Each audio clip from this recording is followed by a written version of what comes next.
اللہ فرماتا ہے ریت کے ذروں کے برابر گناہ کرو میں رب تمہیں معاف کر دوں گا، درختوں کے پتوں کے برابر گناہ کرو میں رب تمہیں معاف کر دوں گا۔ اگر میں معاف نہیں کروں گا تو پھر کون معاف کرے؟ ایک شرابی تھا، ہر وقت شراب کے نشے میں دھت رہتا تھا۔ ایک دن یہ شرابی شراب کے نشے میں دھت مسجد میں داخل ہو گئے، محراب والی جگہ پر جا کر اللہ کے حضور جھک گیا، سجدے میں جا کے اونچی اونچی آواز میں کہنے لگا اللہ ایک تو میرے تمام گناہوں کو معاف فرما، دوسرا مجھے جنت الفردوس میں اعلیٰ مقام عطا فرما۔ ادھر سے مؤذن سن رہا تھا، مؤذن دوڑتا ہوا آیا، اس کے گریبان کو پکڑا، گریبان سے پکڑ کر مسجد سے باہر نکالا، کہا کتے کا مسجد میں کیا کام، شرابی کا مسجد میں کیا کام، او نادان تجھے پتہ نہیں ہے یہ پاک لوگوں کی جگہ ہے۔ یہ جملہ سن کر شرابی رونے لگا، شرابی رو کر کہنے لگا او مؤذن میں تیرے باپ کے گھر میں تو داخل نہیں ہوا، میں تو اس رب کی چوکھٹ پر آیا ہوں جس کے بارے میں نے سنا ہے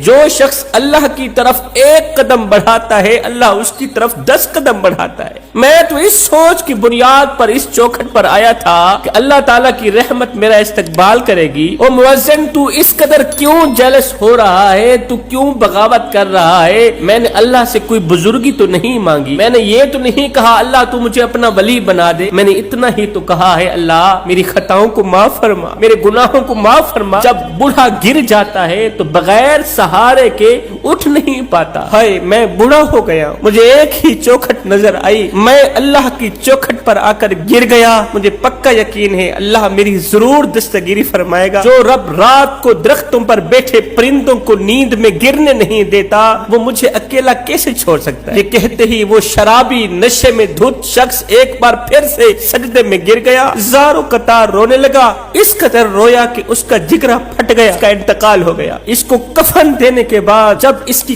قبر کھودی گئی تو قبر میں نور ہی نور تھا۔ تدفین کے بعد کسی اللہ والے نے خواب کی دنیا میں اس شرابی شخص کو دیکھا تو پوچھا شرابی جنت میں ٹہل رہا ہے، خیر تو ہے، تو نے کون سا ایسا نیک عمل کیا تھا کہ وہ نیک عمل تیری بخشش کا ذریعہ بنا؟ جنت میں ٹہلنے والے شخص نے کہا موت سے چند منٹ پہلے اللہ کے حضور اس قدر گڑ گڑا کر رویا، آنکھوں سے ایک دو آنسو نکلے، ادھر سے آنسو نکلے، ادھر سے اللہ کی رحمت جوش میں آئی، میری آنکھوں سے نکلے 2 آنسو نے میرے تمام گناہوں کو دھو کے رکھ دیا۔ اور دوسری بات وہ تکبر کرنے والا جو مؤذن تھا اللہ تعالیٰ نے اس کے تکبر کو پسند نہ کرتے ہوئے اس کی تمام نیکیاں میرے اکاؤنٹ میں ڈال دی، میری نیکیوں میں ڈال دی۔ اور سنو جب وہ تکبر کرنے والا ایک شرابی گنہگار اللہ کے انسان کو اللہ کے بندے کو کتا کہنے والا جب مرا تھا اس کا خاتمہ ایمان پر نہیں ہوا تھا، وہ مر گیا چلا گیا، اس کی تدفین ہو گئی۔ کسی نے خواب کی دنیا میں دیکھا